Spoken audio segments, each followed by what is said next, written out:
Douglas Costa is good. Like, really, really good. Over the last 6 weeks or so, the Brazilian has been Juventus' best player by a huge margin. Whether starting a game or coming in off the bench, he has left an indelible mark on every game he's played.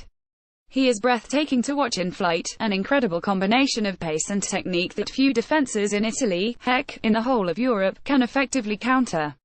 It was a surprise to see him on the bench to start Saturday's match against Bologna when the Scudetto was still very much in the balance. As we later learned in Massimiliano Allegri's post-match press conference, he had perhaps the best reason for not being in the starting 11. Costa had lost some sleep attending the birth of a daughter overnight, and Allegri deemed it best to let him rest at the start. But when a contentious penalty saw Juve enter the locker room down 1-0 at half-time, we all knew it was a matter of when, not if, Costa would take the field.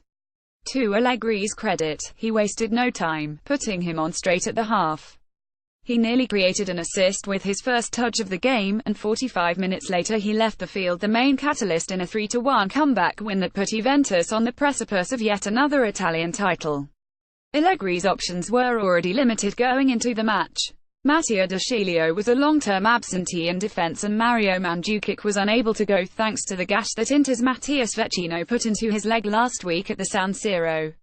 Giorgio Chiellini did make a surprise return to the Maccabi squad, giving hope that he might be able to play in Wednesday's Coppa Italia final, but Miralem Pjanic was suspended for yellow card accumulation. With a selection crunch, Allegri mixed and matched the team into a somewhat hodgepodge 4-3-3 that would probably have been a bit too experimental against a better team than Bologna. Gianluigi Buffon took his usual place in goal, screened by Juan Cuadrado, Andrea Bazzali, Daniele Rugani, and Kwadwo Asamoah. Claudio Marchisio took the place of Pjanic in midfield, joined by the usual pair of Sami Khedira and Blaise Matuidi.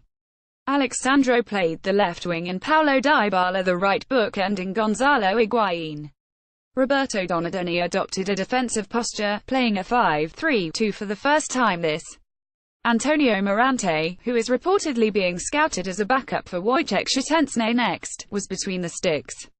In front of him were Emil Kraft, Sebastian De Maio, Simone Romagnoli, Ibrahima Mbaye and Cheick Keita.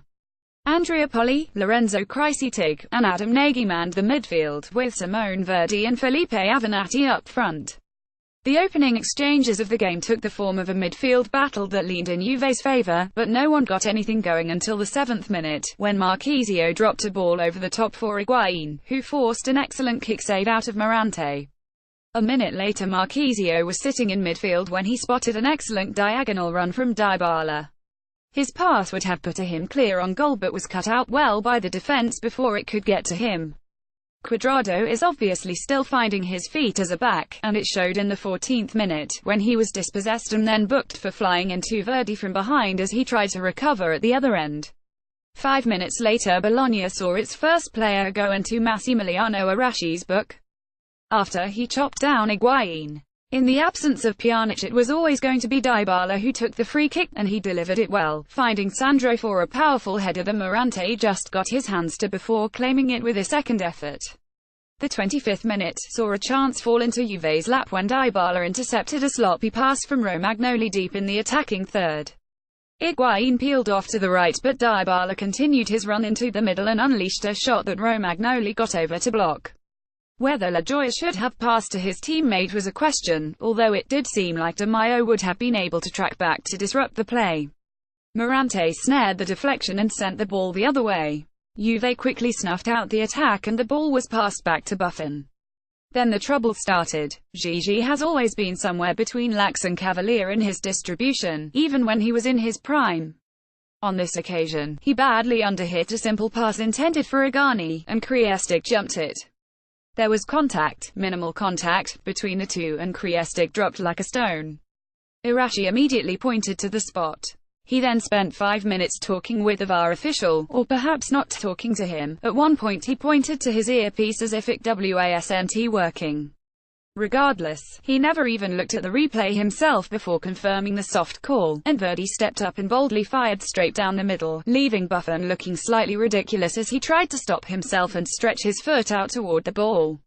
Juve's initial response to the goal was lukewarm. Cuadrado fired in an early cross that Matuidi couldn't get to before his defender, then latched on to a good pass from Dybala only to put a through ball 10 feet beyond Higuain. 5 minutes from the half, Asamoah found the Colombian with a cross-field pass, but his cross got Higuain moving away from the goal and his header ended up flying tamely into Morante's arms. Juan stayed the focal point, this time as the target of a cross on one of those cutting runs of his, but Morante got to it just before he did. There were 2 minutes of stoppage time, a laughably small number given the amount of time Arashi wasted after giving the penalty, and in the last minute of it a delivery from a Dybala corner saw Regani in prime position to tie the score, but Matuidi jumped in front of him and headed wildly away. Costa's introduction at the half was a foregone conclusion. What was a little more perplexing was how the lineup changed. Allegri pulled off Matuidi, who had been having a terrible game, but rather than switch to a 4-2-3-1 with Costa on the right and Sandro remaining on the left, Allegri kept the 4-3-3 shape intact. Costa went straight to the left side and Sandro was dropped into the midfield as a direct replacement for the Frenchman. It only took 2 minutes for Costa to create danger, whipping in a low cross to Cuadrado, who was streaking in from the right. He had his shirt pulled as he attacked the ball and poked it wide, but Arashi took no action and gave a goal kick. Costa provided another helper moments later, but Khedira's header was blocked by Romagnoli. Just as it looked like it would be another one of those matches where a parked bus thwarted the team, a defensive mistake broke things open. Cuadrado was again in the thick of things, delivering an early cross from the right. De Maio marked Khedira well, but his attempt to clear the ball left a lot to be desired. He shinned the ball into his own net, tying the game and giving Juve, who had been largely devoid of ideas to that point, a massive boost. Costa was back at it almost immediately following the goal, going on a mazy solo run before cutting inside and firing on goal. Morante could only parry, but managed to put it not only away from the goal but just beyond the reach of a lurking Cuadrado, who was ready to tap in but couldn't get much contact on it. Higuain was then given a glorious chance when an errant back pass was dropped into his lap. Morante was way off his line, which ended up working in his favor when the Argentine decided to try and round him instead of shooting immediately. The keeper managed to smother the ball at Higuain's feet, and another huge opportunity went begging. Just as Juventus seemed to be ascendant, the defense switched off and nearly allowed Bologna to retake the lead. Regani overcommitted to one passing lane, and the ball was fizzed in just to his left. Ghazali made a hash of trying to clear the ball, which went through to Kraft. Buffon rushed to cut the Sweden international's angle, and managed an excellent save to push the ball onto the post. But Juve's next meaningful attack, in the 63rd minute, finally put them ahead. It came, predictably, from Costa, who got down the left and crossed to Khedira at the back post for a simple side foot tap. There were claims of a push on Khedira as the ball arrived, but nothing came of it, and the Bianconeri had the lead. 6 minutes later, they put it on ice. Guess who did most of the work? It was started by an excellent diagonal ball from Cuadrado. Costa won the aerial ball to set up a run to the byline, then pulled back for an on-rushing Dybala, who stroked it into the net on his first touch. Argentine and Brazilian celebrated together with Dybala's trademark mask gesture. Bologna had already put on Rodrigo Palacio at that point. Raise your hand if you thought he was still in Serie A, and were forced to replace Verdi with Mattia Destro shortly after Dybala's goal after the former was beset by a back problem. The game was pretty much played out from there. Costa nearly added a goal of his own a minute from time, but his effort bent past the post. But by that point the game had been decided, and after 4 minutes of stoppage time Juve had completed their comeback and put them a win away from another title. Le Piagle Gianluigi Buffon 5.5. His save against Kraft edged this up a little more, but goodness, what was he doing with that pass? It's not the first time the last few years that helps run that kind of risk, and this time he ended up paying for it. Juan Cuadrado 7. A constant nuisance for Bologna down the right. Put in a ton of crosses, including the one that led to the equalizing away goal, and came away with a key pass. Daniele Regani 6. He can't be blamed for the penalty, had been hung out to dry by Buffon, and the call was a soft one. For the most part did well to deal with the rest of Bologna's infrequent attacks. Completed all but one of his long balls and 95.4 of his passes overall. Andrea Bazzali 6. Rough play on Kraft's attempt, but all in all didn't face anything he couldn't really handle. Kwadwo Asamoah 6.5. A sneaky good game. He completed 95.9% of his passes and registered a key pass, and he led the team in tackles with 3. Blaise Matuidi 4. Really poor today. Bad control cost the team possession in the final third, snuffed out at least 3 moves down that side. Deservedly removed at the half. Claudio Marchisio 6. Made a couple of good passes and kept the midfield moving at a brisker pace, even without toodles and doodles of creativity. Sami Khedira 6.5. Was a constant threat as a channel runner and target man for the wingers, but HES still a step too slow in the open field. Paulo Dybala 6. Had 3 key passes to go along with his goal but was largely anonymous from open play. Bologna didn't give him the space he needs.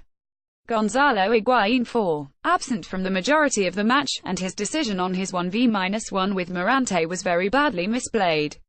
Alexandro 6. Led the team with 5 clearances, playing into unfamiliar roles. Unlucky to be denied by Morante.